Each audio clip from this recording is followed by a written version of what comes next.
Hello दोस्तों, राधे राधे। चलिए आप लोगों के लिए मिर्जापुरी कजरी गीत लेके आए हूँ। मिर्जापुरी कजरी का गीत का आनंद लीजिए। चलिए सुनाते हैं। राधे राधे। तनी धीरे धीरे चलना डगरिया गोरी, उड़े लाया चरिया गोरी ना। तनी धीरे धीरे चला डगरिया गोरी, उड़े लाया चरिया गोरी ना। उड़े लाया चरिया गोरी ना, उड़े लाया चरिया गोरी ना। तनी धीरे धीरे चलना डगरिया गोरी, उड़े लाया चरिया गोरी ना। चाल चले लो बेढंग तोहार देखे अंग अंग, चाल चले लो बेढंग तोहार देखे अंग अंग।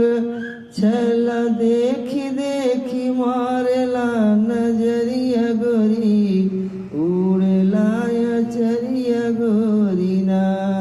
छला देखी देखी मारेला नजरिया गोरी, उड़े लाया चरिया गोरी ना। तनी धीरे धीरे चला गोरी डगरिया में, उड़े लाया चरिया गोरी ना। ऐसे करना नदानी, एक दिन हुई है परेशानी।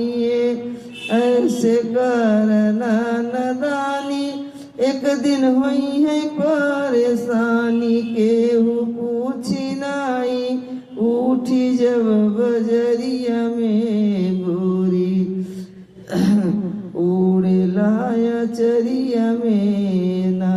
केहू पूछी नाई उठे जब बजरिया में, उड़े लाया चरिया में ना। गोरी धीरे धीरे चला ना डगरिया गोरी, उड़े लाया चरिया गोरी ना। रखला जय और बिहाज, मजा ले समाज। रखला जय हो लिहाज, मजा ले है समाज।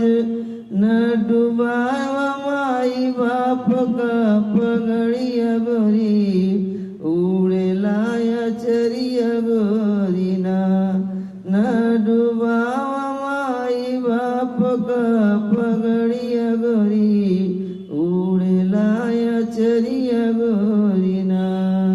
तनी धीरे धीरे चला गोरी डगरिया में, उड़े लाया चरिया गोरी ना।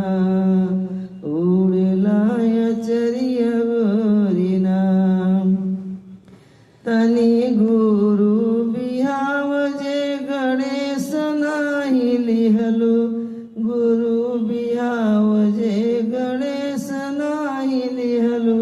उपदेश सरिता सिंगर गावेली कजरिया गोरी, तनी भीगेला चुनरिया गोरी ना।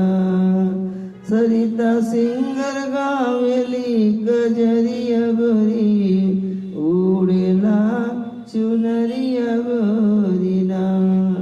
तनी धीरे चलो लो डगरिया गोरी, उड़े लाया चरिया गोरी ना। उड़े लाया चरिया गोरी ना, उड़े लाया चरिया गोरी ना। तनी धीरे धीरे चल सखी डगरिया गोरी, उड़े लाया चरिया